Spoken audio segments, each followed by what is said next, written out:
तर चला नमस्कार सगळ्यांना। तर हे पहा आज आपल्याला ह्याच्या मस्त असं छान असं बेटर केले। तांदळाचं 2 दिवस भिजत ठेवलं होतं तांदूळ आणि तिसऱ्या दिवशी करायचं। तर 2 दिवस पूर्ण भिजलेलं असं एकदम खुसखुशीत बॉबी सारखं आपल्याला ह्याचा आज खरावडं करायच्यात म्हणजे चकली। टाकलं तरी असं तोंडात विरघळलं पाहिजे असं एकदम कुरकुरीत बॉब्यांसारखं। तरी खडा मीठ ह्याला पाण्याला आदान आलं या। जेवढं पीठ असेल तेवढं पाणी ठेवायचं, वाटलं तर थोडंसं तुम्ही काढू शकता आणि एकदम घट्ट चिकासारखं हटायचं आपल्याला।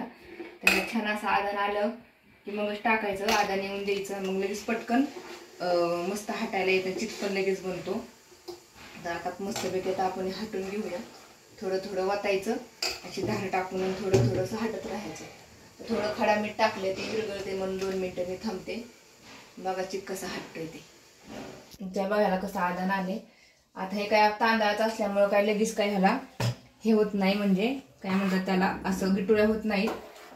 तर लगेच असं व्यवस्थित आता हे चांगलं शिजून द्यायचं ह्याला। हे पाहता मस्त ह्याच्यामध्ये आदण्यामध्ये गुंतलं एकसाथ हलवत राहायचं असं, मग म्हणजे नाही का गाठी होत नाही तर। आणि एकदम पांढरं शुभ्र बघा दुधासारखं कसं झालेलं आहे, एकदम पांढरं शुभ्र असं खरावडं बांधतात। ह्याच्या पातळ करून असंच खरावड्याला आपण घट्ट करायचे। आणि पापड्या करायच्या असल्या तुम्हाला तर असे हाटीव पापड्या, पळी पापडी, तरी असं एवढं पातळ लागतं पळी ह्याला। पळी पापडीला जर आपण वापरल्या पण पापड्या आता उद्या बिद्या बघूया, वापरल्या पापड्याला 2 दिवस भिजायला लागतं। आता मी झटपटी हटून घेते चिक, बघा चिक कसा बनतोय।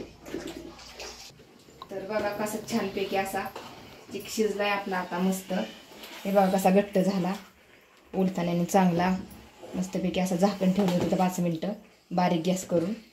तर छान असा चिक झालेला आहे आपला, म्हणजे चांगला शिजून द्यायचा म्हणजे तुकडं पडत नाही तर। आणि तारा कुरड्याला बी असा चांगला शिजल्याने जेवढा शिजन तेवढा कुरड्या एकदम छान, आणि वर्षभर 2 वर्ष असं छानपैकी खरावडं राहणार बघा। चला तर आता आपण घालूया, करूया ह्याचं खरावडं कसं होतं ते शेवटपर्यंत व्हिडिओ बघा। कसं चाललंय आपलं मस्त चकली करायची, खरावडं म्हणतात ह्याला।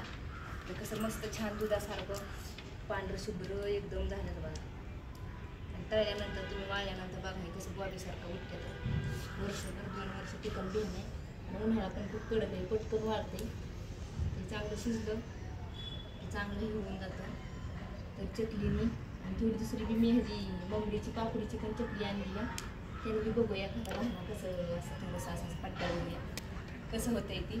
नाही बघा कसं होतंय ती, बघा कशी झाली बघा। तर शेवटी झाल्यानंतर कसं दिसते ते पहा, त्यासाठी व्हिडिओ शेवटपर्यंत बघा। झालं बघा कसं खरावडं झालं ते बघा। तर हे सगळं बघा असं चिक एकदम घट्ट झालं आहे। आणि आता गार झाल्यामुळे आहे नाही पडानाच खाली झाऱ्यामधून, तर आपल्या स्वाऱ्यामधून। तर ह्याला आता छान असं राहिलेल्या खाली खरपी नसते ना, त्या खरपीची थोडीशी मी आता सांडगे टाकते बघा, राहिलेल्या असं खरडून हाताने। तर छान असे सांडगे बी तळायला खूप छान लागते त्याचे। असे छोटे छोटे आपल्या सांडगे मटकीच्या डाळीचे पण सांडगे करायच्या। राहिलेले पीठ असं वायाला जातं, थोडंफार दबत नाही स्वाऱ्यामध्ये खरडून खाली स्वाऱ्याला खरडून थोडंसं राहते एका स्वाऱ्याचं असं सांडगे टाकते या। कसे झाले सांगा खरावड्यासाठी बघून। तर बाय सगळ्यांना।